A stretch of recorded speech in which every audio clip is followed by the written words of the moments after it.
Selamat pagi Bapak Ibu, guru yang saya hormati.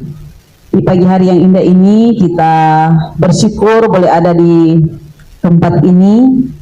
Kita hadir untuk sama-sama dalam kesempatan yang indah ini kita akan mendengarkan berbagi praktik baik yang akan disampaikan oleh rekan kita yaitu Bapak Teddy Soputan sebagai calon guru penggerak angkatan 8 dalam tugasnya pada saat ini.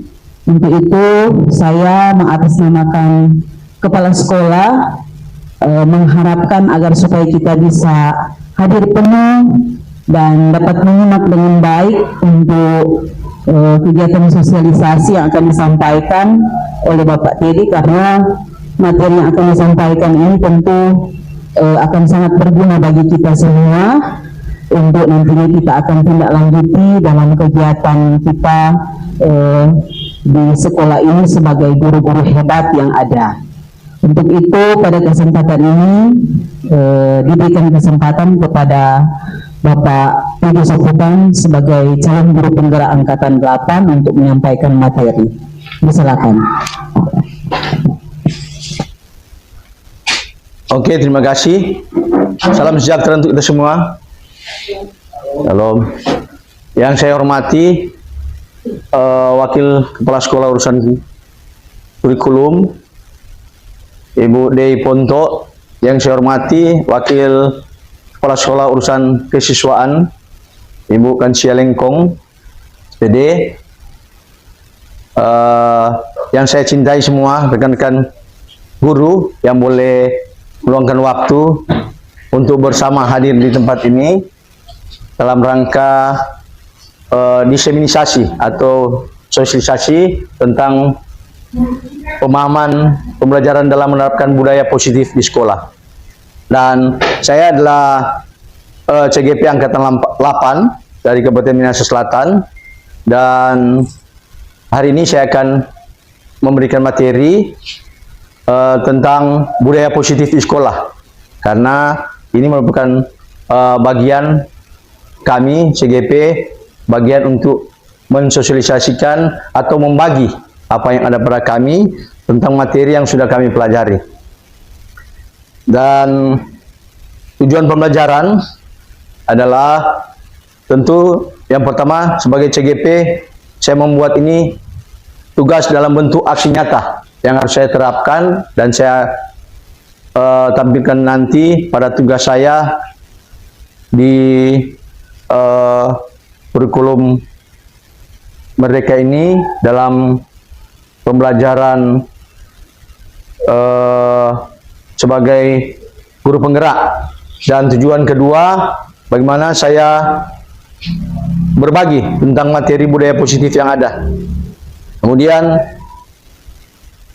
tujuan ketiga, melakukan kolaborasi tentang menciptakan budaya positif. Lanjut, ini bagian dari pengantar atau latar belakang kenapa kita perlu belajar dan berbagi tentang kurikulum Merdeka. Karena seperti kata Ki Hajar Dewantara bahwa pendidikan adalah tempat persemayam benih-benih kebudayaan dalam masyarakat.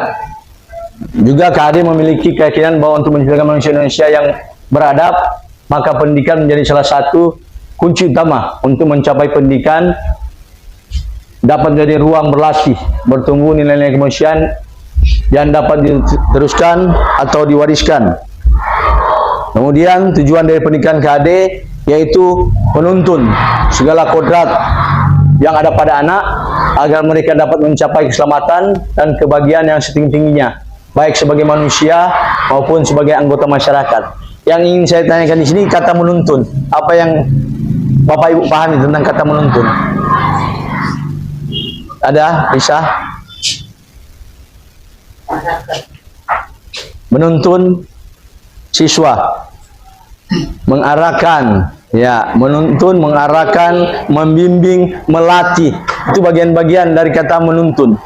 Kemudian KAD juga menegaskan bahwa didiklah anak dengan cara yang sesuai dengan tuntutan alam dan zamannya sendiri. Artinya cara belajar dan interaksi murid abad ke-21 tentu sangat berbeda dengan cara para murid pertengahan dan akhir abad ke-20.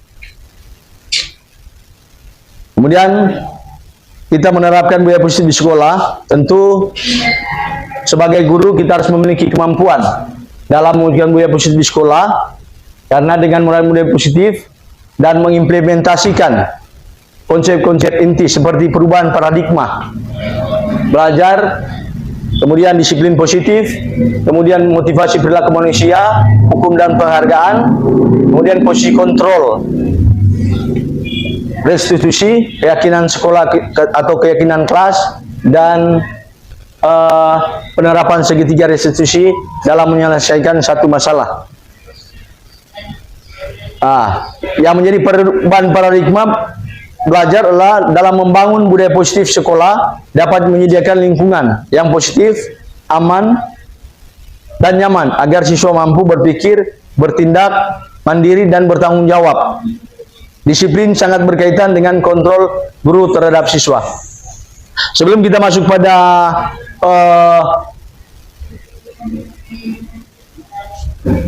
materi lanjut, saya ingin mempraktikkan dua orang. Kita minta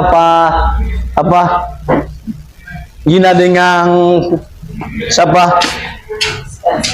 Mariska. Bolehkah salah satu penghuni dua pegang salah satu benda? Siapa yang mau pegang? Siapa mau pegang? Benda kecil, dalam bentuk kecil, yang tidak bisa dilihat. Kemudian Mariska coba membuka. Nah, ini sebagian dari ilustrasi. Jangan saya tunjuk, sudah. Jangan saya tunjuk, jangan diperlihatkan, sudah. Sekarang, bisakah Mariska membuka tangan daripada Regina? Apa yang ada di tangan Regina? Dalam hal ini, merasa penasaran terhadap apa yang digenggam oleh Regina. Silakan. Apakah bisa membuka? Berikat, buka, paksa, buka tangan, terserah, buka, terserah mau pakai cara apa, mau bujuk kah, ngana mau bujuk dengan gula-gula kah, dengan doi,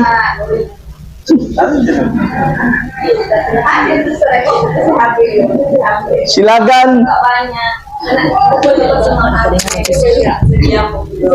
Ya, oke, waktu cuma 30 detik untuk ilustrasi. Sekarang dari posisi kontrol, ini masuk pada materi posisi kontrol. Dalam hal ini, apakah Gina bisa membuka tangan Gina sendiri, atau Mariska yang bisa dengan cara apapun bisa membuka tangan dari Regina? Menurut Bapak Ibu?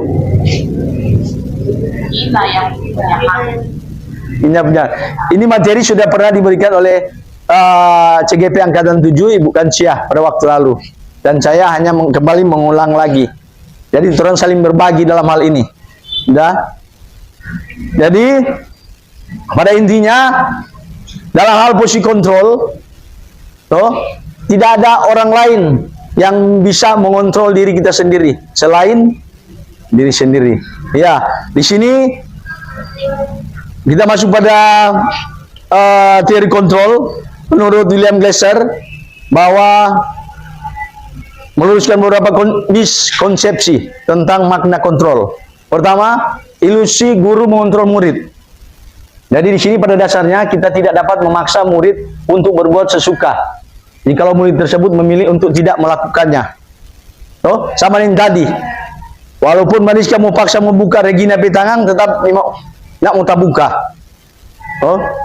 Jadi kontrol ada pada diri kita sendiri. Walaupun dalam hal ini kalau di sekolah tampaknya guru sedang mengontrol perilaku murid. Hal demikian terjadi karena murid sedang mengizinkan dirinya dikontrol. Jadi jika guru menghendaki pada siswa untuk menyuruh murid, kemudian murid tidak bisa melakukannya, ada juga siswa melakukan karena dalam keadaan terpaksa. Ya, begitu. Kita lanjut. pada yang kedua, ilusi bahwa semua penguatan positif, efektif, dan bermanfaat. Dalam hal ini, penguatan positif atau bujukan adalah bentuk-bentuk kontrol. Seperti yang sudah dipegang tadi. Mariska sudah mengatakan dia mau kasih HP. So buju dia HP. Tetap Regina nak mau kasih buka tutangan. Dia so buju dengan doi. Dengan uang. Tetap Regina tidak akan membuka tangan yang ada pada Regina. Walaupun memang bagi Mariska dia penasaran untuk melihat apa yang ada di genggaman tangan daripada Regina. Kemudian kita masuk pada yang ketiga. Ilusi bahwa kritik dapat membuat orang merasa bersalah dan menguatkan karakter. Dalam hal ini menggunakan kritik dan merasa bersalah untuk mengontrol murid menuju pada identitas gagal. Jadi contoh dalam bagaimana kita memberikan kekuatan kepada siswa atau memberikan satu bentuk pertanyaan, kemudian siswa tidak bisa menjawab. Janganlah kita memaksa. Janganlah kita memaksa.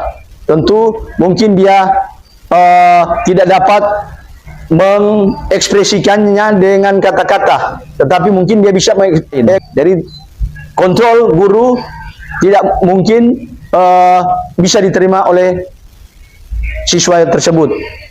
Kita masuk pada yang keempat, ilusi bahwa orang dewasa memiliki hak untuk memaksa.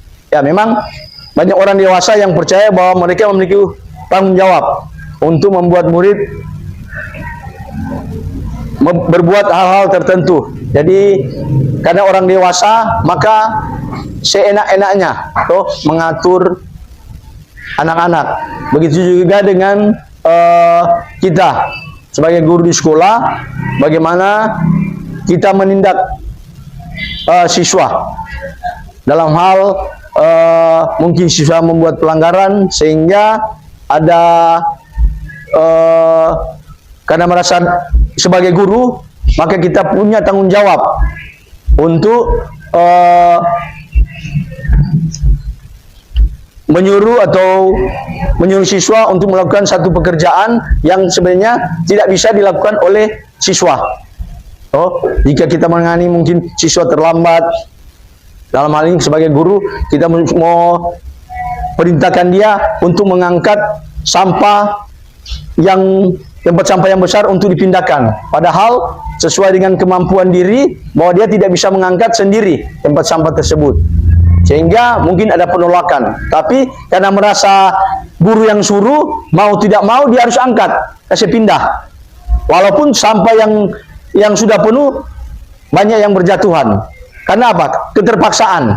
Karena merasa dikontrol oleh guru. Jadi merasa dikontrol oleh orang dewasa. Ya itulah sehingga dalam materi ini bahwa apapun yang dilakukan dapat diterima. Jadi walaupun berat maka siswa akan melakukannya.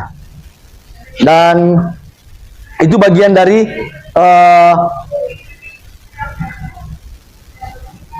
teori kontrol dari William Glasser. Kemudian bagaimana seseorang bisa merubah paradigma stimulus respon? Di sini ada bagan tentang paradigma perubahan, ya. Paradigma perubahan tentang respon teori kontrol yang sudah kita lihat tadi. Di sini ada stimulus secara realita. Contoh, kebutuhan kita sama, tapi secara teori kontrol mengatakan kebutuhan kita berbeda. Contoh, Clinton menginginkan kacamata baca yang model sesuai dengan Clinton pilihan, Clinton kebutuhan. Tapi Clinton tidak bisa menyuruh saya membeli seperti yang Clinton mau, karena secara teori kontrol mengatakan bahwa kita berbeda. Kalau Clinton suka yang mungkin ampahuk kacamata, kalau kita mungkin suka agak lonjong atau jadi beda. Kemudian teori kontrol kedua mengatakan semua orang melihat hal yang sama. stimulus respon. Semua orang melihat hal yang sama, tetapi dalam hal ini teori kontrol mengatakan setiap orang memiliki gambaran yang berbeda. Jadi mungkin pandangan Regina berbeda dengan pandangan dari Mariska. Contoh dalam kaitan tadi, pandangan terhadap apa yang Mariska mau dengan yang Regina mau itu berbeda. Kemudian yang ketiga, stimulus respon ketiga, kita mencoba mengubah orang agar pandangan sama. Nah, ini berkaitan juga dengan yang di atas, pandangan kebutuhan. Jadi teori kontrol mengatakan kita berusaha memahami pandangan orang lain tentang dunia. Jadi beda. Dan inilah bentuk perubahan paradigma stimulus terhadap teori kontrol. Kemudian stimulus respon yang keempat, kedua, tiga. Perilaku buruk dilihat sebagai suatu kesalahan. Tapi secara teori kontrol mengatakan semua perilaku memiliki tujuan. Nah, jadi beda. Itu perubahan paradigma. Dan poin 5, 6 dan seterusnya. Kita bisa lihat yang ada di slide ya, tentang bagaimana stimulus respon, kemudian di kolom teori kontrol. Karena memang tidak semua yang kita ingini sama di dunia ini. Begitu juga dengan siswa. Ya, kita guru menginginkan siswa belajar dalam bentuk begini. Dalam bentuk kita memberikan arahan atau dalam bentuk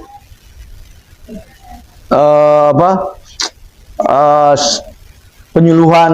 Tapi mungkin siswa ingin belajar dalam bentuk yang lain. Itu sesuai dengan teori kontrol. Kemudian disiplin positif.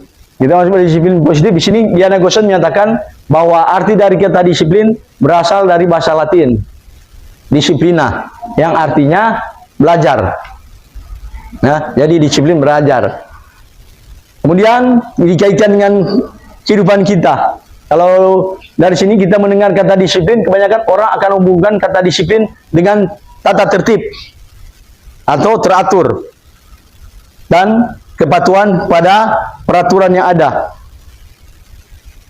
Jadi baru mendengar saja kata disiplin, so pasti orang akan berpikir bahwa itu merupakan satu aturan. Begitu juga dengan anak-anak di sekolah. Jika itu bilang, apakah kalian mengerti tentang disiplin di sekolah yang ada? Pasti paradigma anak-anak berpikir bahwa itu adalah mungkin satu aturan. Tapi pada dasarnya itu berbeda. Ya, antara disiplin, kata disiplin. Jadi kata disiplin juga sering dihubungkan dengan hukuman. Padahal itu sesungguhnya berbeda. Karena belajar tentang disiplin positif tidak harus dengan memberi hukuman. Jadi demikian untuk bagaimana kita menyikapi tentang kata disiplin ini. Jadi kata disiplin tidak harus dengan memberi selalu hukuman. Kemudian Bapak Ki Hajar Dewantara mengatakan, di mana ada kemerdekaan, disitulah harus ada disiplin yang kuat. Sungguh pun disiplin itu bersifat self-disiplin, yaitu kita sendiri yang mewajibkan kita dengan sekeras-kerasnya. Tetapi itu sama saja, sebab jikalau kita tidak mencakup self-disiplin, wajiblah penguasa lain mendisiplinkan diri kita. Dan peraturan demikian itulah harus ada di dalam suasana yang merdeka. Ini kata disiplin menurut KHD. Ya. Kemudian jika kita gabungkan bahwa di sini Ki Hajar mengatakan untuk mencapai kemerdekaan atau dalam konteks pendidikan kita saat ini untuk menciptakan murid yang merdeka, syarat utamanya adalah harus ada disiplin yang kuat. Disiplin yang dimaksud adalah disiplin diri yang memiliki motivasi internal. Jika kita tidak memiliki motivasi internal, maka kita memerlukan pihak lain untuk mendisiplinkan diri kita, atau motivasi eksternal karena berasal dari luar, bukan dari dalam diri kita. Jadi bagaimana menciptakan disiplin yang memerdekakan siswa dalam hal ini kalau kita di sekolah. Seperti kata Ki Hajar bahwa untuk mencapai kemerdekaan dalam konteks pendidikan saat ini kita perlu menciptakan murid yang merdeka. Walaupun terlambat mungkin kita tidak bisa memberikan mereka hukuman tetapi menurut keyakinan sekolah yang mungkin sudah kita buat bersama. Kemudian pemikiran Ki Hajar Dewantara sejalan dengan pemandangan Diana Gosen dalam bukunya Instruksi School Discipline, ya, di mana Diana Gosen juga menyatakan bahwa arti asli kata disiplin itu berkonotasi dengan disiplin diri dan murid-murid Socrates dan Plato. Disiplin diri dapat membuat seorang menggali potensinya menuju kepada sebuah tujuan, sesuatu yang dihargai dan bermakna.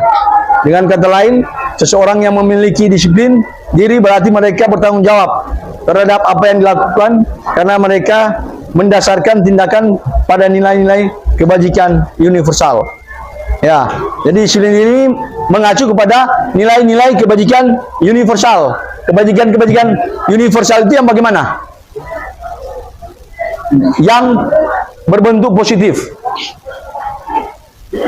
Ya, termasuk dalam hal ini profil pelajar Pancasila yang berbentuk kebajikan-kebajikan universal.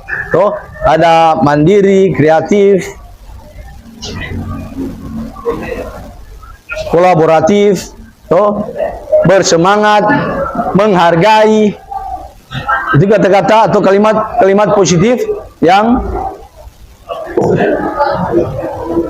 ada. Coba.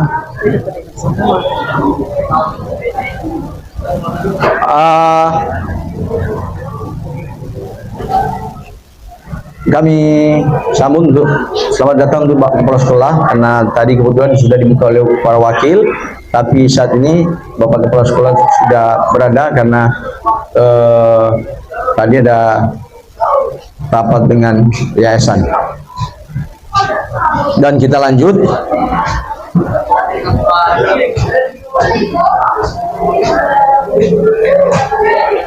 Tujuan kita adalah menciptakan anak-anak yang memiliki disiplin diri sehingga mereka bisa berperilaku dan mengacu pada nilai-nilai kebajikan universal. Ya, sama yang kita bilang tadi. Dan memiliki motivasi intrinsik, bukan ekstrinsik. Jadi, seperti yang saya katakan tadi, nilai-nilai kebajikan universal. Karena tentu dengan nilai-nilai kebajikan universal yang kita tanamkan kepada murid kita, pada siswa-siswa kita, maka akan merubah paradigma dari para kita memiliki tujuan yang mulia. Tentu murid kita A dan murid B tentu memiliki cita-cita yang berbeda. Tetapi bagaimana kita sebagai guru, seperti kata tadi, menuntun. Bagaimana kita menuntun siswa kita untuk menyelaraskan tentang apa yang mereka cita-citakan. Karena setiap siswa berbeda cita-cita yang disesuaikan dengan tujuan mereka sendiri. Jadi seperti yang dikemukakan oleh William Glasser pada teori kontrol, menyatakan bahwa setiap perbuatan memiliki suatu tujuan. Dan selanjutnya, Diana Gosen mengemukakan bahwa dengan menginginkan nilai-nilai kebajikan yang diyakini seseorang, maka motivasi intrinsik akan terbangun, sehingga menggerakkan motivasi dari dalam untuk dapat mencapai tujuan mulia yang diinginkan.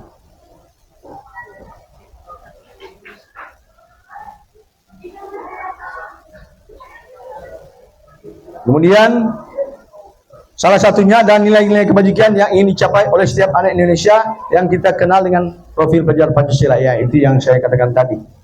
Nilai-nilai kebajikan universal termasuk di dalamnya profil pelajar Pancasila. Dan di sini ada nilai-nilai kebajikan dari 6 institusi, karena setiap nilai kebajikan di sini bisa kita lihat bersifat universal dan lintas bahasa, suku, agama maupun latar belakang. Jadi di sini ada 6 nilai kebajikan sesuai dengan institusi atau organisasi, termasuk profil pelajar Pancasila yang kita katakan tadi. Kemudian ada rasa hormat, integritas, menghargai, itu bagian-bagian nilai-nilai kebajikan universal.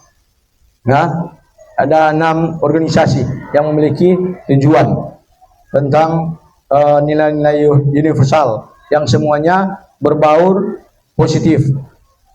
Kemudian kita masuk pada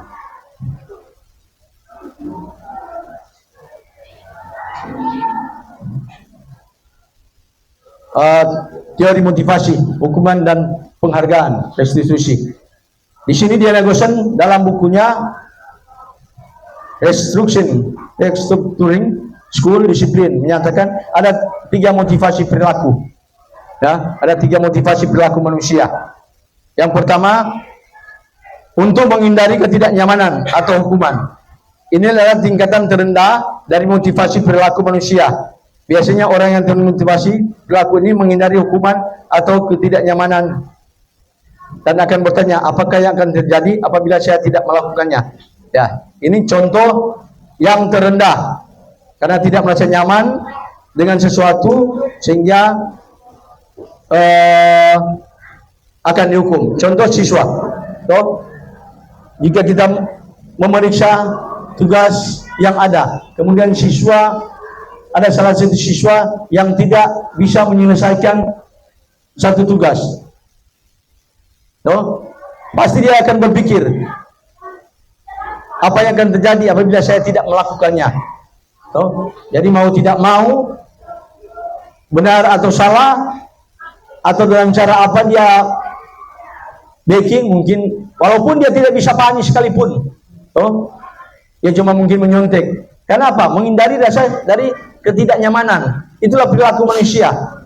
Tidak ingin dihukum. Itu motivasi yang pertama, ketidaknyamanan atau hukuman.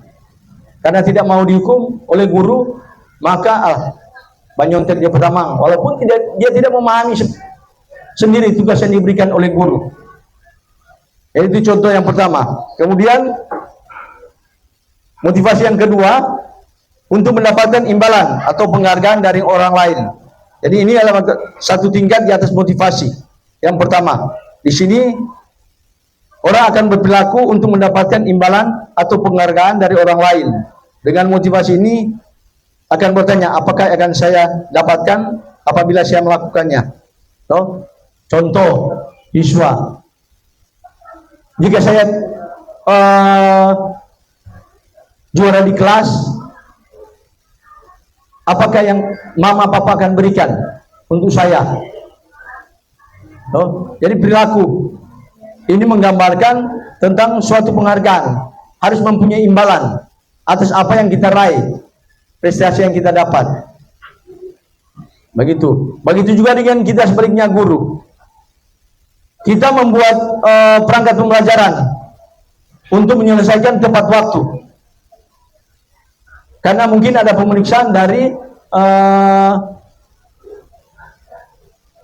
ibu pengawas, kita termotivasi dengan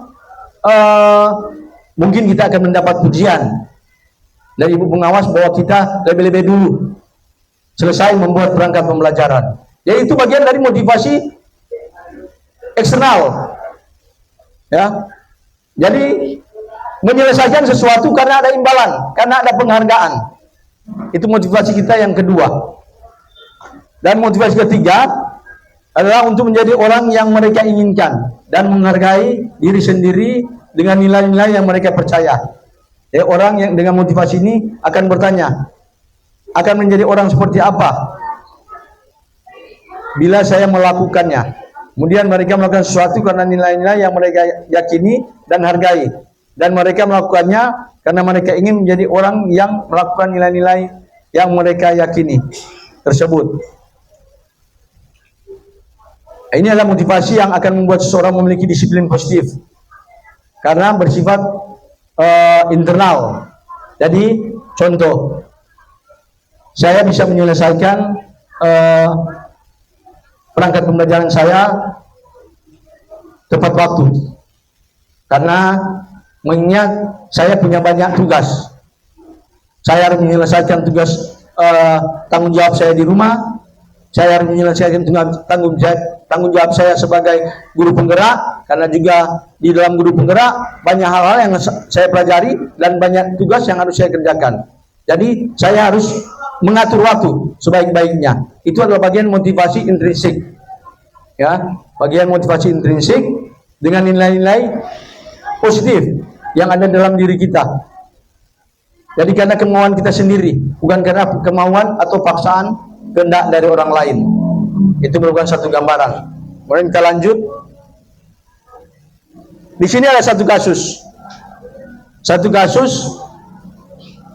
Iva kurang menguasai mata pelajaran matematika, sehingga pada saat pelajaran tersebut berlangsung, dia lebih banyak berdiam diri atau menggambar di buku pembelajarannya. Pada saat guru matematikanya, Pak Seno menanyakan pertanyaan, Iva menjadi gugup dan tak sengaja menjatuhkan tasnya dari kursi, serta tiba-tiba menjadi gagap pada saat berupaya menjawab. Seluruh kelas pun tertawa melihat perilaku Iva yang bicara tergagap dan terkejut. Pak Seno pada saat itu membiarkan teman-teman Iva menertawakan Iva yang tergagap dan malu luar biasa, dan malahan minta Iva untuk maju ke depan dan berdiri di depan kelas sambil menunjukkan hidungnya karena tidak bisa menjawab pertanyaan Pak Seno.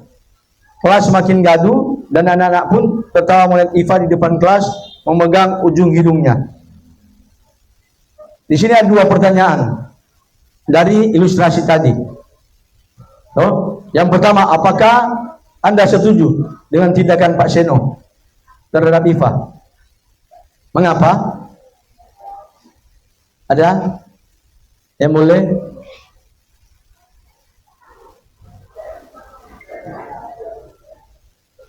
Ada tanggapan terhadap pertanyaan ini, terhadap perilaku tadi, satu gambaran tadi? Dan Pak Seno terhadap Iva adalah sebuah hukuman atau konsekuensi? Mengapa?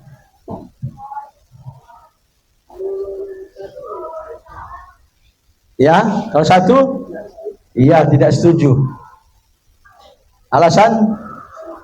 Bagus sekali Ibu Yasinta. Iya, memalukan diri siswa. Ya, jawaban dari Ibu Yasinta. Ya, setuju karena memalukan diri siswa. Ya benar, tindakan dari Pak Seno. Kemudian yang kedua, menurut Anda, Pak Seno terhadap Iva, apakah itu sebuah hukuman atau konsekuensi?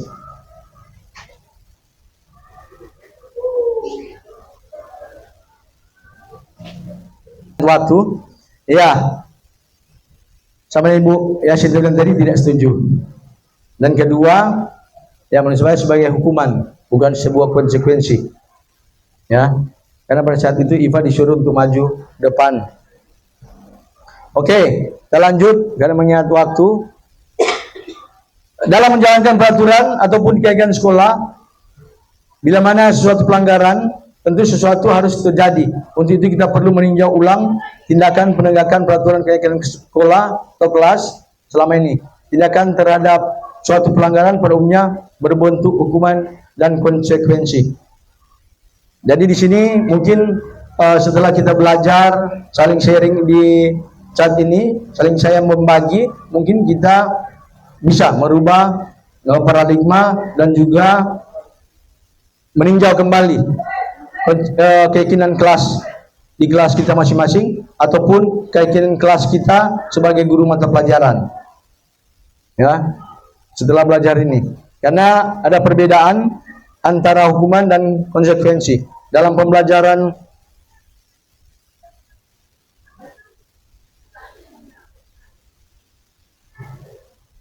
Di sini ada identitas gagal dan identitas sukses. Jadi di sini ada hukuman, sesuatu yang menyakitkan harus terjadi.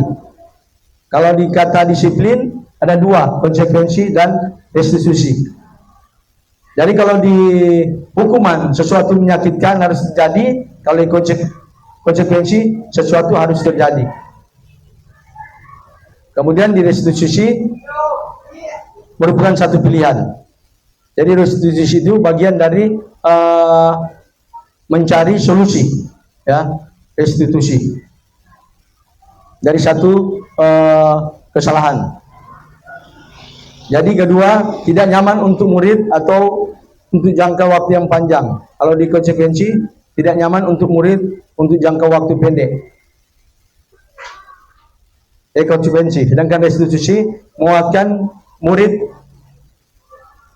dalam jangka waktu panjang. Contoh yang saya katakan tadi di posisi kontrol, bagaimana kita memberikan hukuman kepada siswa dalam mengangkat sampah tadi. Kalau siswa merasa tidak bisa dikontrol sebenarnya oleh guru, tapi karena keadaan terpaksa. Jadi sebenarnya bagaimana kita sebagai guru menyikapi untuk melakukan hal-hal baik yang tidak tertuju selalu pada hukuman. Ya. Jadi disiplin yang baik di sini yaitu ada pada konsekuensi dan restitusi. Ini bagian-bagian dari hukuman, konstitusi dan restitusi. Kemudian kita lanjut tadi. Dari sini kita bisa menyimpulkan bahwa hukuman bersifat tidak terencana atau tiba-tiba, sehingga anak-anak murid tidak tahu apa yang akan terjadi dan tidak dilibatkan. Karena di sini hukuman bersifat satu arah, karena hanya berpihak pada guru. Ya, guru memberikan dan murid hanya menerima satu hukuman. Jadi hanya satu arah. Sedangkan dalam konsekuensi ini konsekuensi sudah terencana atau sudah disepakati bersama atau sudah dibahas di kelas yang sudah mungkin kita seperti yang saya katakan tadi sudah kita nyatakan di dalam keyakinan kelas. Itu konsekuensi. Jadi mungkin di kelas kita sudah membuat satu keyakinan kelas. Jadi keyakinan itu merupakan bagian kesepakatan dari siswa dan murid. Kemudian untuk restitusi adalah proses menciptakan kondisi bagi murid untuk memperbaiki kesalahan mereka sehingga mereka bisa kembali pada kelompok mereka dengan karakter yang lebih kuat. Di sini restitusi juga merupakan suatu proses kolaborasi yang mengajarkan murid untuk mencari solusi untuk masalah mereka dan membantu murid berpikir tentang orang seperti apa yang mereka inginkan dan bagaimana mereka harus memperlakukan orang lain. Itulah restitusi. Jadi sesuai dengan satu pilihan yang harus guru berikan kepada murid. Ya, contoh, saya kasih contoh. Si A melakukan kesalahan di dalam kelas pada waktu pembelajaran. Kemudian setelah hampir pembelajaran berakhir, contoh Pak Paul, ada satu siswa, tidak mengerjakan tugas. Pak Paul harus menangani siswa tersebut, bahwa untuk mencari solusi apa yang harus siswa mau untuk menyelesaikan mata pelajaran atau tugas yang diberikan oleh Pak Paul. Jadi restitusinya yaitu siswa harus berani bertanggung jawab terhadap dirinya sendiri untuk menyelesaikan satu tugas. Contoh, dia bilang, "Ner, kita rela Jo, jam istirahat kita nak istirahat, kita sekelar ner ke tugas." Itu adalah bagian contoh dari restitusi.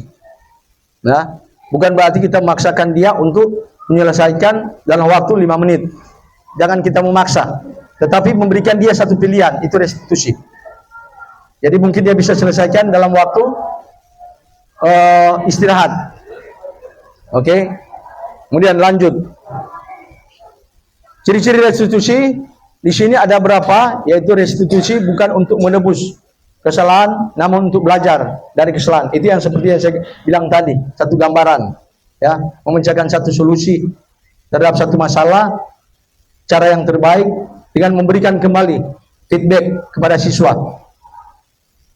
Bagaimana dia harus menanggapi tentang persoalan dirinya sendiri. Kita kembalikan ke dia.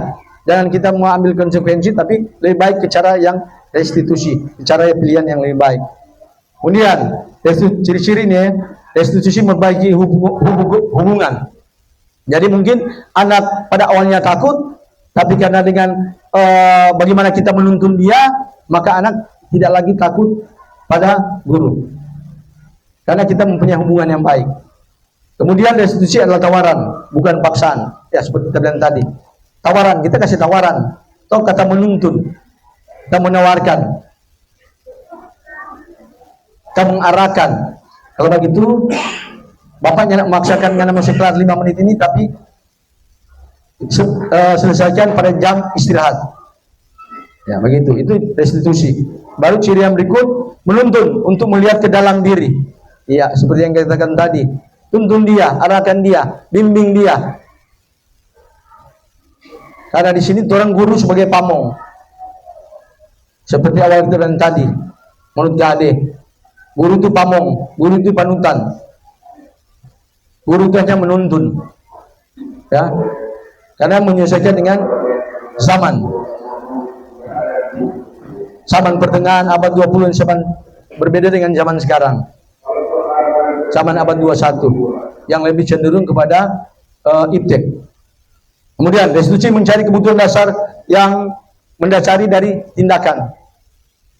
Mencari kebutuhan dasar. Apa sebab dia tadinya kelar tugas? Mungkin kebutuhan dasar dia sebagai manusia tidak terpenuhi. Karena sebentar juga kita akan belajar tentang kebutuhan dasar manusia. Ada 5 kebutuhan dasar manusia. Sebentar akan Tuhan pelajari. Kemudian restitusi adalah cara yang paling baik. Ya, cara yang paling baik untuk menyelesaikan satu solusi atau satu masalah. Itu ciri-ciri dari restitusi. Kita lanjut keyakinan kelas. Mengapa keyakinan kelas? Bukan peraturan kelas. Di sini ada pertanyaan penuntut, mengapa kita memiliki peraturan tentang penggunaan helm pada saat mengendarai motor? Tentu jawaban kita adalah untuk keselamatan. Kedua, mengapa kita memiliki peraturan tentang penggunaan masker dan mencuci tangan setiap saat? Ya, jawaban kita juga untuk keselamatan, untuk kesehatan. Ini panduan untuk meyakinkan kita dalam membuat satu keyakinan kelas. Kemudian, nilai-nilai keselamatan yang kita sebut suatu keyakinan. Nah, itu jawaban tadi. So, jawaban kita adalah sebagai suatu keyakinan, yaitu nilai-nilai kebajikan universal yang disepakati secara tersirat dan tersurat, lepas dari latar belakang suku, negara, bahasa maupun agama. Nah, jadi sesuai dengan nilai-nilai universal yang saya sudah katakan tadi. Ya, ada 6 bentuk nilai universal dari 6 organisasi. Kemudian dengan keyakinan kelas, seseorang akan tergerak dan bersemangat untuk menjalankan keyakinannya daripada hanya sekedar mengikuti serangkaian peraturan tertulis tanpa makna. Jadi kalau tidak ada kesepakatan kelas, keyakinan kelas di kelas, maka itu merupakan satu paksaan jika kita melakukan satu kegiatan kalau tidak ada kesepakatan kebersamaan dari para murid. Jadi bukan hanya kesepakatan kelas, bukan hanya kepada wali-wali kelas, tetapi kita juga sebagai guru harus ada kesepakatan kelas. Contoh saya dalam pembelajaran olahraga, ya, PJOK. Saya buat kesepakatan kelas dengan siswa. Setiap jam belajar olahraga harus membawa apa? Baju olahraga. Karena kita mapel PJOK. Jadi setiap jam mapel PJOK harus membawa baju olahraga. Itu kesepakatan kelas. Kemudian kalau tidak bawa, buatlah satu konsekuensi. Karena ini konsekuensi merupakan satu disiplin diri juga. Nah, minta gali pada orang apa yang sampai mau. Kalau orang bilang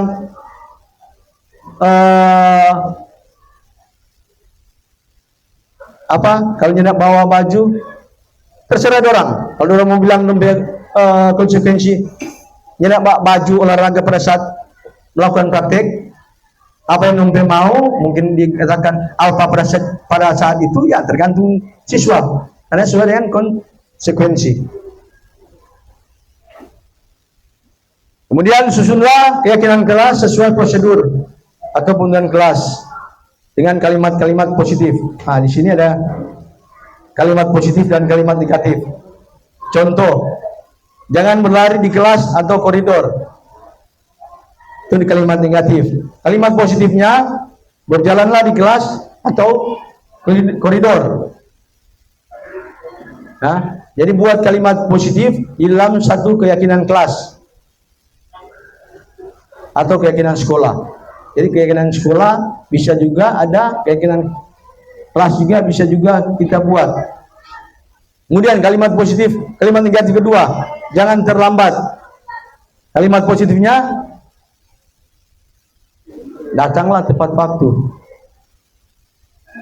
Jadi kalimat negatif itu ada kata jangan, kata tidak. Ya, jadi kalimat positif itu lawan dari kata negatif. Jangan terlambat, maka positifnya datanglah tepat waktu. Jangan berlari di kelas, maka jangan berlari berarti positifnya berjalanlah. Nah, itu bentuk-bentuk kalimat negatif dan positif dalam kita menyusun keyakinan kelas. Nah, di sini ada gambaran. Yang mana yang merupakan keyakinan kelas? Dua. Dapat lihat, Cik? Ya, mungkin agak baca. Dua-dua kesepakatan kelas. Mana kesepakatan kelas, mana keyakinan kelas. Kesepakatan kelas di sebelah jalur kolom kiri, datang tepat waktu, mengucapkan salam, menjaga kebersihan sekolah, berdoa sebelum dan sesudah kegiatan, aktif dalam pembelajaran dan tertib. Itu di kolom sebelah kesepakatan kelas. Di kolom kedua, kami guru dan murid yang saling menyayangi. Kami guru dan murid saling menyayangi. Kedua, kami murid yang bersemangat belajar. Kami murid yang semangat belajar. Kami guru dan murid semangat belajar. Ketiga, kami murid yang peduli dengan teman-teman. Dari kedua ini, mana yang menjadi kesepakatan kelas, mana yang keyakinan kelas. Sama-sama harus memiliki kalimat positif, tetapi yang berbaur kalimat universal, positif yang universal. Mana? Dari kedua. Boleh membaca? Tadi kita sudah baca, ya. Yang kanan keyakinan menurut Ibu Angel. Alasan? Alasan? Tadi saya bilang, no? Ada kalimat negatif, ada kalimat positif. Kemudian yang berbaur kalimat positif, kalimat universal dari profil pelajar Pancasila itu 6 elemen, 6 organisasi. Kalimat positif. Ya, yang menjadi keyakinan kelas yang ada di sebelah kanan. Karena itu ada suatu kasih tanda. Sudah tanda-tanda itu dia. Ada kata positif universal, saling menyayangi, ada kata semangat. So, itu yang keyakinan kelas. Jadi keyakinan dan kesepakatan kelas beda. Oke, kita lanjut. Peraturan dan keyakinan kelas. Di sini ada peraturan dan keyakinan kelas. Peraturan, kembalikan barang ke tempatnya. Kembalikan barang ke tempatnya. Itu peraturan. Tapi keyakinan kelas selalu kembalikan buku ke tempatnya. Nah, kalimat positif. Ya. Kemudian dilarang mengganggu orang lain. Sesuai dengan kalimat universal yang kita dapatkan tadi. Dilarang mengganggu orang lain. Berarti di dalam keyakinan kelas, hargailah orang lain. Kemudian hadir di sekolah 15 menit sebelum pembelajaran dimulai. Maka keyakinan kelasnya komitmen terhadap waktu. Tuh. Karena sudah menjadi kesepakatan, keyakinan kelas. So, orang kan jam 15, semua siswa bahkan guru sudah tahu 7.15 sudah KBM mulai. Jam 7 sudah hadir di sekolah. Jadi komitmen terhadap waktu. Kemudian dilarang melakukan kekerasan. Maka keyakinan kelas ya demi keselamatan orang lain. Kemudian peraturan berikut, dilarang menggunakan narkoba. Oh, peraturan. Maka keyakinan itu untuk demi keselamatan dan kesehatan. Gunakan masker, ya. Keyakinan kelas secara kalimat positifnya demi kesehatan dan keselamatan. Itu contoh antara peraturan dan keyakinan kelas. Lanjut. Karena mengingat waktu, ini kita bilang tadi singgung tentang 5 kebutuhan dasar manusia. Ya, 5 kebutuhan dasar manusia. Kebutuhan yang pertama adalah kebutuhan untuk bertahan hidup. Kedua, kasih sayang dan rasa diterima. Ketiga, kebebasan. Keempat, kesenangan, dan kelima, penguasaan, power. Ya, ini kebutuhan dasar manusia dalam kehidupan kita sehari-hari. Dan kita bahas secara satu persatu. Pada kebutuhan bertahan hidup, ya, atau survival adalah kebutuhan yang bersifat fisiologi untuk bertahan hidup, misalnya kesehatan, rumah, makanan, bahkan biologis kita. Itu kebutuhan kita manusia untuk bertahan hidup. Kamu ini kebutuhan manusia kita untuk bertahan hidup. Kita harus punya rumah, kita harus makan, kita harus menjaga kesehatan, kita harus butuh kebutuhan biologis ya sebagai manusia. Kemudian kebutuhan yang kedua, kasih sayang dan rasa diterima. Jadi anak-anak yang memiliki kebutuhan dasar kasih sayang dan rasa diterima yang tinggi biasanya ingin disukai dan diterima oleh lingkungannya. Mereka juga akrab dengan orang tua. Biasanya mereka juga belajar karena suka pada gurunya. Ada begitu. Ada suka belajar pilih-pilih.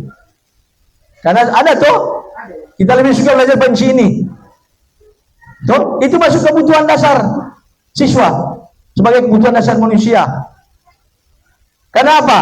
Mungkin si A dia lebih suka daripada si B.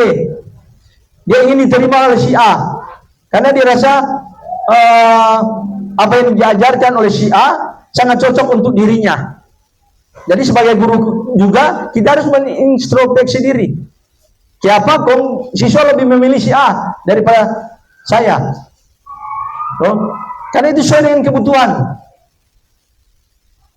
kebutuhan anak. Dia diterima atau tidak? Jadi anak juga, ya, proses ini bisa rasakan di sekolah. Bagaimana kedekatan anak terhadap diri kita? Ada yang suka, ada yang tidak. Karena perilaku guru. Sekarang lewat pembelajaran ini, saya mengajak untuk teman-teman guru untuk bisa menerima sesuai materi yang saya berikan ini untuk kita saling berbagi.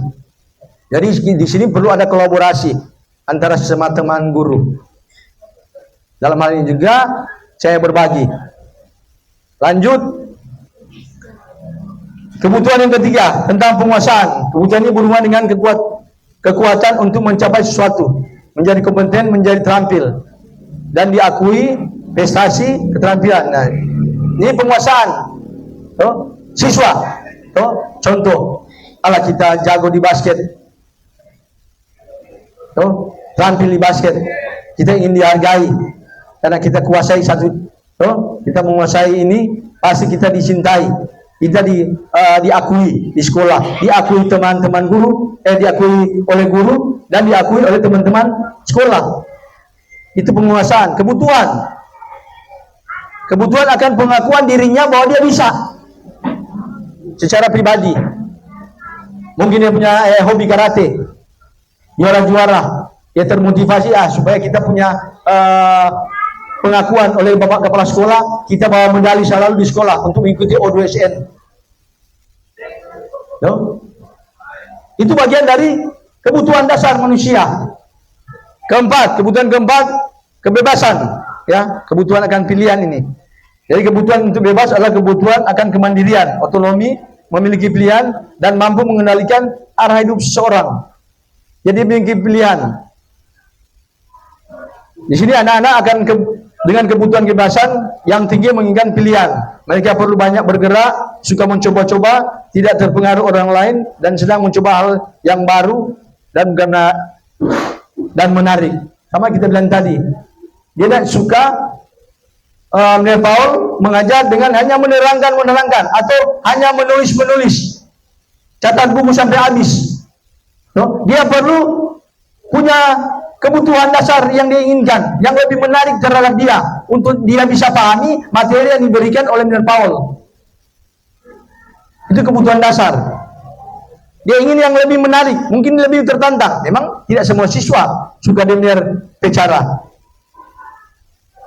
Itu contoh, bukan untuk cara mencatat buku sampai habis. Ya, contoh. Mungkin ada siswa yang lebih tertarik dengan cara menerangkan, menjelaskan. Karena setiap siswa itu berbeda, beda kodrat, beda yang bisa dia pahami. Ada yang cepat, ada yang lambat. Lanjut, kebutuhan yang kelima, kebutuhan akan kesenangan. Ya, kebutuhan akan kesenangan adalah kebutuhan untuk mencari kesenangan bermain dan tertawa. Bayangkan hidup tanpa kenikmatan apapun, betapa menyedihkan. Di sini anak-anak dengan kebutuhan dasar kesenangan yang tinggi biasanya ingin menikmati apa yang dilakukan. Mereka juga berkonsentrasi tinggi saat mengerjakan hal-hal yang disenangi. Contoh, ada siswa di kelas sementara kita mengajar, ada siswa yang usil. Biasanya ada siswa yang usil, suka bakore, mengganggu konsentrasi teman, atau dia suka selalu, ya keinginan dia, kebutuhan dia, selalu dia korek-korek atau pegang-pegang dia pitamang perambu atau dia pitamang hidung, sampai dia pitamang merasa pastiu, jenuh dengan kelakuan dari temannya. Kenapa? Dia punya satu sikap kesenangan untuk melihat temannya tidak merasa bahagia, karena dia butuh kesenangan. Tapi bagaimana kita sebagai guru untuk menyingkapinya apabila terjadi dalam kelas pembelajaran kita? Sudah? Oke, lanjut. Ini 5 posisi kontrol yang saya katakan tadi. Ya. Ada 5 posisi kontrol. Pertama, sebagai penghukum.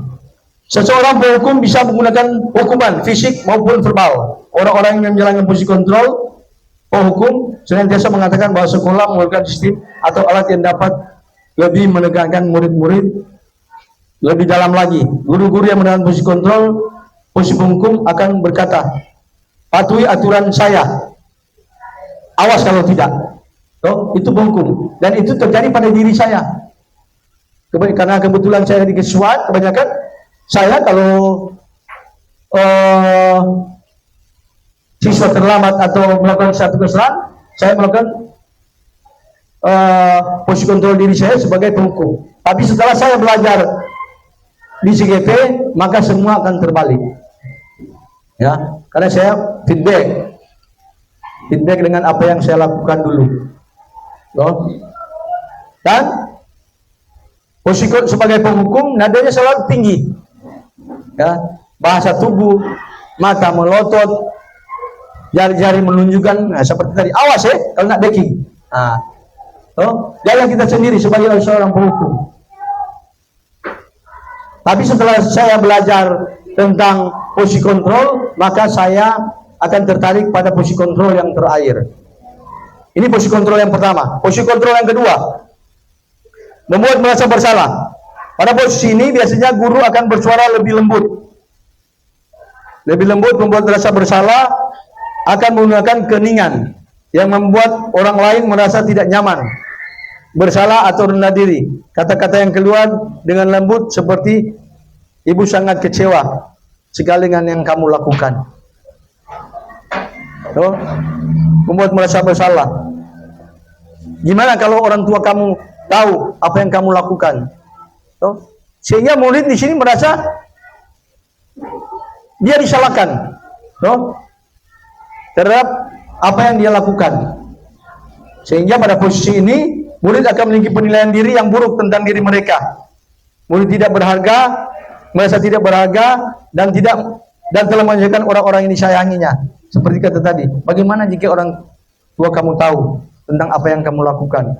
Dia akan merasa, bahkan dengan hal-hal begini bisa mengorbankan diri siswa tersebut. Oh, ada siswa tidak merasa terima. Oh, contoh kasus lalu orang, ada siswa tidak bisa menyebutkan nama, bahkan sampai DP Facebook, toh dia apa aja bilang? Hah? Enggak, Facebook dia sudah berteman, toh ada toh kasus lalu tidak bisa menyebutkan nama, toh itu pada posisi merasa bersalah. Kemudian dari hasil posisi merasa bersalah, murid akan merasa bersalah telah mengecewakan orang tua, bahkan guru, dan murid akan merasa menjadi orang yang gagal, tidak sanggup membahagiakan orang lain. Ya, sekarang kita mengejar waktu. Lanjut, posisi kontrol sebagai teman. Di sini posisi kontrol guru pada posisi ini tidak akan menyakiti murid, namun akan tetap berupaya mengontrol murid melalui persuasi. Ya, posisi teman pada guru bisa negatif ataupun positif. Positif di sini merupakan hubungan yang baik terjalin antara guru dan murid. Guru di posisi teman menggunakan hubungan baik dan humor untuk mempengaruhi seseorang. Mereka sering berkata, ayolah, bantu demi Bapak. Atau, ayo ingatlah, tidak bantuan Bapak selama ini. Dan saya juga sering memakai yang dahulu dengan berteman, posisi kontrol teman sebagai hukum, dan teman itu yang sering saya jalani. Selesai saya memberi hukuman, maka saya mendekati secara persuasif, kemudian menggali hubungan yang baik dengan siswa yang sudah saya beri hukuman, agar mereka tidak merasa terbeban dengan hukuman yang pernah saya lakukan, yang pernah saya suruh buat, sehingga mereka merasa, oh, biar konten cuma hukuman, tapi bagaimana kita orang mau, nah itu sebagai posisi teman juga, bagaimana kita orang mendekati secara persuasif. Tetapi pada posisi ini juga hasil yang didapatkan, murid akan merasa senang dan akrab dengan guru. Nah, ini termasuk dampak yang positif. Hanya saja di sini negatif, murid menjadi tergantung pada guru tersebut. Jadi ada juga ketergantungan murid kepada guru karena sudah berteman. Secara tidak langsung kadangkala supaya enteng. Nah, itu istilahnya. Memandang remeh guru, istilahnya paling enteng. Ya, itu hasil yang kita dapatkan. Kalau kita pada posisi kontrol sebagai teman terhadap siswa, terhadap murid. Posisi kontrol keempat sebagai pemantau. Di sini memantau berarti mengawasi. Pada saat kita mengawasi, kita bertanggung jawab atas perilaku orang-orang yang kita awasi.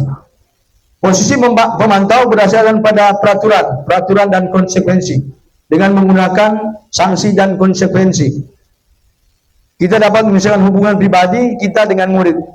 Sebagai seorang yang menjalankan posisi pemantau, dan pertanyaan yang diajukan sebagai seorang pemantau, peraturan apa yang kamu ketahui? Apa yang telah kamu lakukan? Itu contoh-contoh pertanyaan yang seringkali orang tanyakan kepada siswa apabila siswa melakukan satu pelanggaran. Kemudian sanksi atau konsekuensi apa yang harus saya berikan?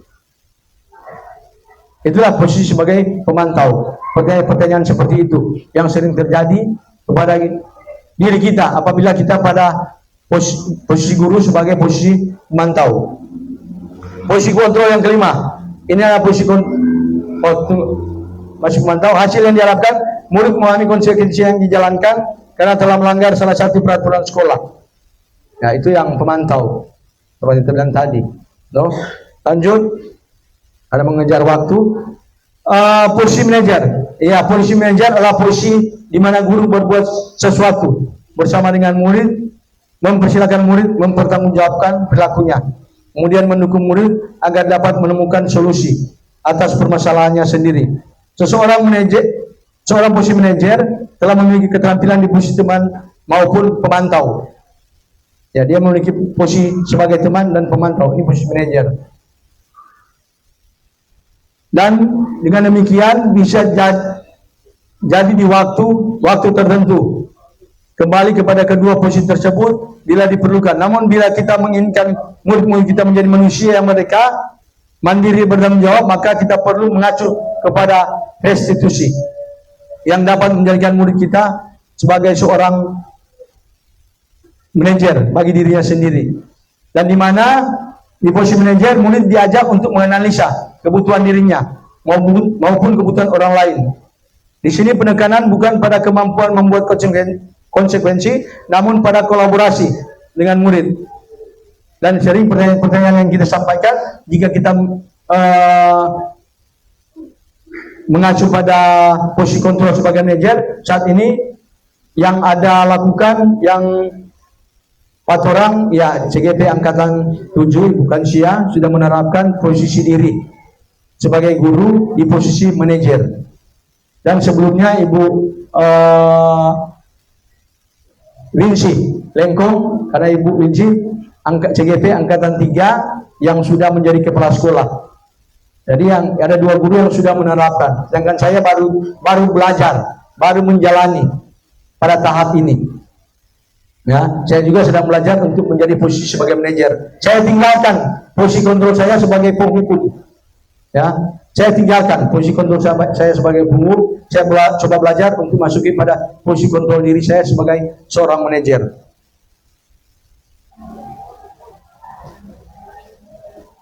Ya, di sini posisi kontrol manajer, ya, suara guru halus, bahasa tubuh tidak terlalu kaku, kemudian mendekat ke murid. Kita masuk pada materi terakhir. Ini materi sangat penting. Ya, materi sangat penting yang bisa dikaitkan dengan posisi sebentar orang sebagai posisi 5 posisi kontrol. Ya, termasuk pada posisi manajer. Di sini ada segitiga restitusi. Bagaimana kita memecahkan satu masalah pada posisi kontrol manajer. Ya, ini segitiga restitusi. Yang pertama, menstabilkan identitas. Ini menstabilkan identitas. Kedua, validasi tindakan. Ketiga, menanyakan keyakinan. Ya, pertanyaan yang kita timbulkan pada menstabilkan identitas adalah setiap orang pasti pernah melakukan kesalahan. Jadi jika kita mengurus satu masalah terhadap anak, kita gali apa pokok dari permasalahan sehingga siswa melakukan satu kesalahan. Kita gali. Kemudian kita stabilkan identitas anak, kesalahan yang dilakukan. Kita akui, setiap orang pasti pernah melakukan yang sama. Bapak juga pernah melakukan hal yang sama. Tuh. Kita gali. Kemudian kita kembali ke diri kita. Tuh. Ini menstabilkan identitas, pokok dari permasalahan. Tuh. Kata-kata yang sering harus kita katakan, setiap orang pasti pernah melakukannya. Bapak pun juga pernah melakukannya. Itu distabilkan. Kamu bukan satunya orang yang pernah melakukan kasus ini. Oh, sudah sebelumnya juga sudah pernah. Tapi bagaimana kamu harus mendisiplinkan diri dan membawa diri, karena kamu ada di posisi mana sekarang? Ada di, ya pasti ada, ya kata-kata seperti itu. Kemudian pada kedua, validasi tindakan yang salah. Ya, di sini guru membuat pertanyaan, kamu tentu punya alasan mengapa kamu melakukan itu. Tanya kepada siswa. Ya, tentu setiap kejadian punya tujuan. Ya, setiap kejadian pasti pernah punya tujuan. Kamu tentu punya alasan mengapa kamu melakukan hal tersebut. Oh, itu pertanyaan yang perlu kita tanyakan kepada siswa apabila kita melakukan mengurus siswa. Apakah dia terlambat, kamu bangun jam berapa? Dari menstabilkan itu. Kemudian masuk pada validasi tindakan. Kemudian adakah cara yang lebih efektif untuk mendapatkan apa yang kamu butuhkan? Cara efektif. Contoh saya bilang tadi, terlambat. Tolong gali, tolong tuntun dia. Apakah boleh mau bangun jam 6? Untuk bangun jam 6 solusinya apa? Pakai alarm. Dengan alarm jam 6 maka kamu bisa datang ke sekolah tidak terlambat. Ya, kata-kata seperti itulah. Kemudian validasi ketiga, menanyakan keyakinan. Ya. Menanyakan keyakinan. Keyakinan kelas apa yang telah kita sepakati. Contoh tadi yang sudah dikatakan, datang di waktu 15 menit sebelum jam pelajaran dimulai. Ya, seperti itulah. Kita gali keyakinan kelas apa yang dia ingat. Apa yang Anda ingat, keyakinan kelas yang sudah kita buat bersama. Itu adalah satu tindakan yang baik yang harus dijalankan oleh guru. Kamu ingin menjadi orang seperti apa? Kamu ingin menjadi seorang apa kalau kamu terlambat terus? Apakah ini akan terbawa sampai pada masa yang akan datang apabila kamu sudah masuk pada taraf pekerjaan atau pada level-level selanjutnya? Ya, contoh-contoh seperti ini. Banten ada banyak contoh pertanyaan dari 5 posisi kontrol. Lanjut. Ya, ini yang saya katakan tadi. Sebenarnya sudah, Kang. Iya, berbuat salah itu tidak apa-apa. Bagaimana kita menstabilkan identitas? Yang pertama, yang tadi. Kedua, validasi tindakan. Ya, setiap tindakan yang dengan suatu tujuan, yaitu memenuhi kebutuhan dasar. Tentu punya tujuan. Dalam hal seseorang melakukan satu tindakan kesalahan atau tentu dia punya satu tujuan, karena kebutuhan dasarnya tidak terpenuhi jika dikaitkan dengan 5 kebutuhan dasar. Ini yang sudah dikatakan tadi, 3 validasi tindakan dari segi 3 restitusi. Nah, di sini ada satu contoh. Yol, boleh saya connect? Enggak apa? Bagaimana kelima posisi kontrol dalam menghadapi masalah tersebut?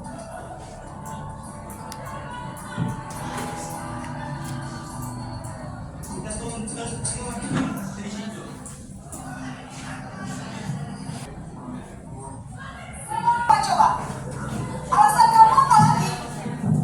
Kenapa sih kamu tidak terlambat? Malas sekali ya kamu jadi anak. Dasar pemalas. Gak kapok-kapok sih kamu.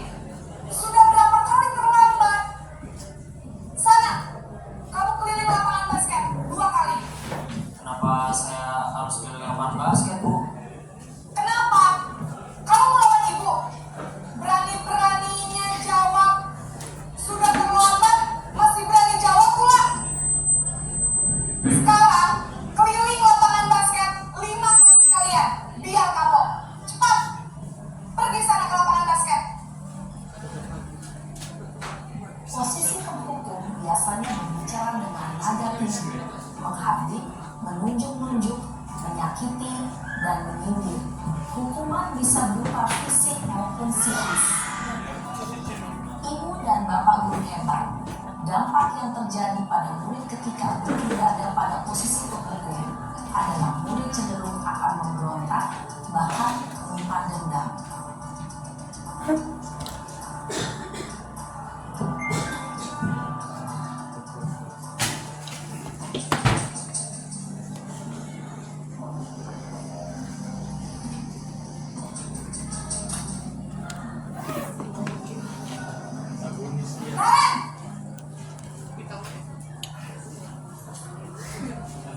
Selamat pagi, Bu.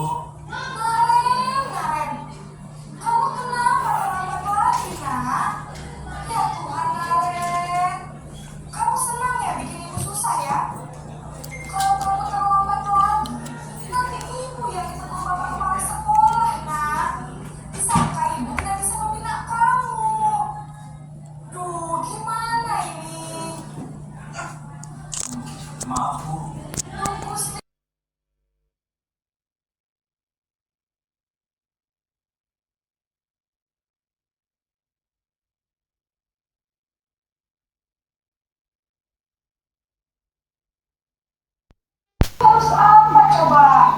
Maaf Bu.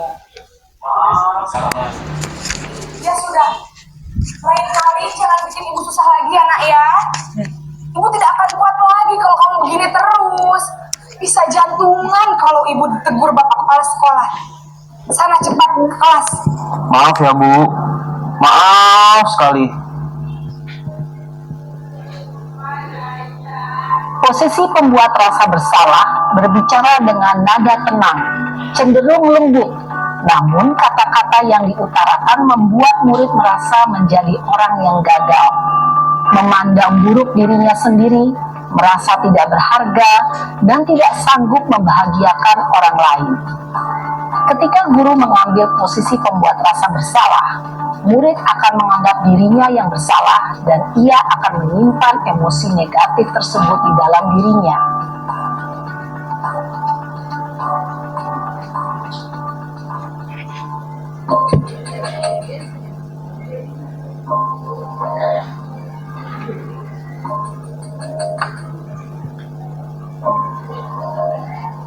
Naren!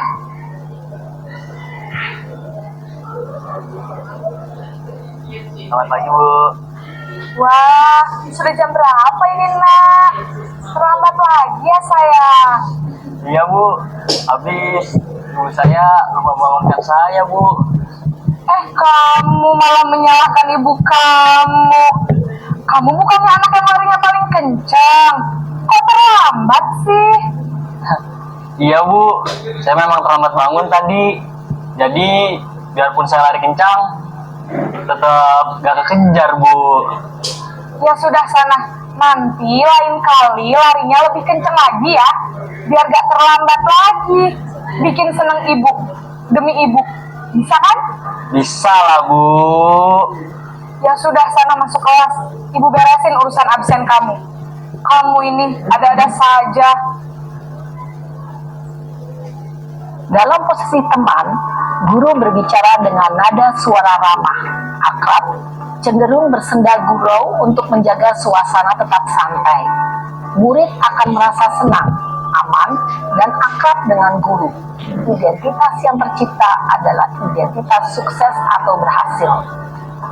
Namun, perlu diingat, karena ini masih dorongan eksternal, maka ada faktor ketergantungan dari murid kepada orang tertentu.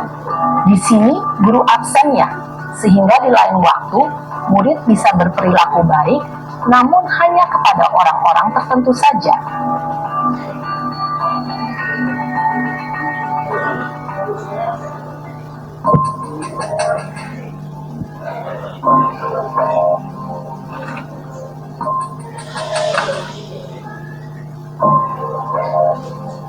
Naren!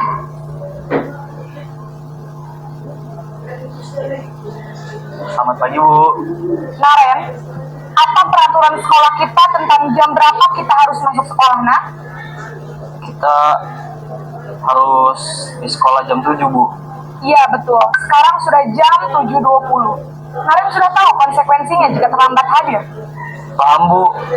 Saya harus tinggal kelas pas jam istirahat selama 20 menit. Iya, benar. Konsekuensinya demikian. Jadi nanti jam 9.30 pas istirahat, kamu harus tinggal di kelas, kerjakan tugas tambahan untuk ketertinggalan kamu, ya? Baik Bu. Posisi pemantau mengandalkan penghitungan atau data untuk mengontrol murid. Guru mengarahkan murid berdasarkan peraturan dan konsekuensi. Seorang pemantau menunjukkan bahasa tubuh dan ekspresi wajah yang datar dan cenderung formal.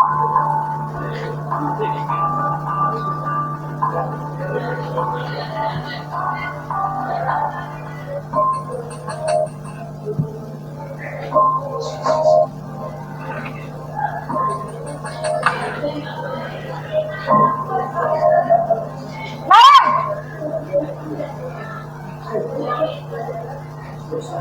Selamat pagi Bu. Selamat pagi, Naren.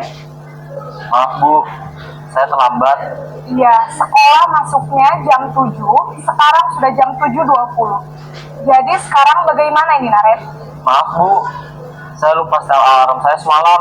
Baiklah, menurut kamu, keyakinan sekolah yang mana yang perlu kamu tingkatkan? Menghargai diri sendiri dan orang lain mungkin ya Bu. Setuju. Jadi, apakah Naren meyakini prinsip saling menghormati tersebut? Iya Bu, saya meyakininya. Apakah Naren bersedia memperbaiki masalah keterlambatan ini? Bersedia Bu. Bagaimana kamu akan perbaiki masalah keterlambatan ini? Saya akan coba untuk tidak lupa menyetel alarm saya Bu. Baik, kalau Naren lupa menyetel alarm di rumah, ada orang yang kira-kira bisa bantu mengingatkan tidak? Ada Bu, kakak saya, Kak Ema. Ada lagi selain Kak Emma? Selain Kak Ema, ada ibu saya. Baik, jadi yang mengingatkan Naren adalah Kak Emma dan ibu kamu ya? Kira-kira akan mulai setel alarm kapan nih Naren? Setelah pulang sekolah, akan segera saya lakukan. Baik, jadi Naren akan setel alarm untuk bangun besok pagi dan akan diingatkan oleh kakak dan ibunda Naren ya. Ada lagi yang mungkin perlu dilakukan Naren agar tidak terlambat bangun lagi? Tidak ada Bu. Baik Naren, terima kasih untuk kerjasama kamu. Sekarang kamu perlu kembali ke kelas untuk belajar. Baik Bu, terima kasih. Adalah posisi kontrol yang disarankan untuk membimbing murid memiliki sikap disiplin yang positif. Cek. Ya, dengan waktu. Ya, itulah contoh 15 contoh yang sudah diberikan tadi, yang dari bengkung sampai manajer. Dan posisi yang terbaik adalah pada posisi manajer. Dan dari pembelajaran kita di bahas ini, mudah-mudahan kita sudah ada motivasi sebagai guru untuk menjalankan budaya positif di sekolah. Di sekolah kita yang kita sendiri bersama kita akan berjalan. Untuk itu saya kembali mengucapkan terima kasih banyak kepada para sekolah yang berada dan seluruh teman-teman guru yang menambahkan waktu untuk saya dengan mengikuti akan sosialisasi tentang budaya positif sekolah yang sudah saya lakukan tadi dan aplikasinya saya.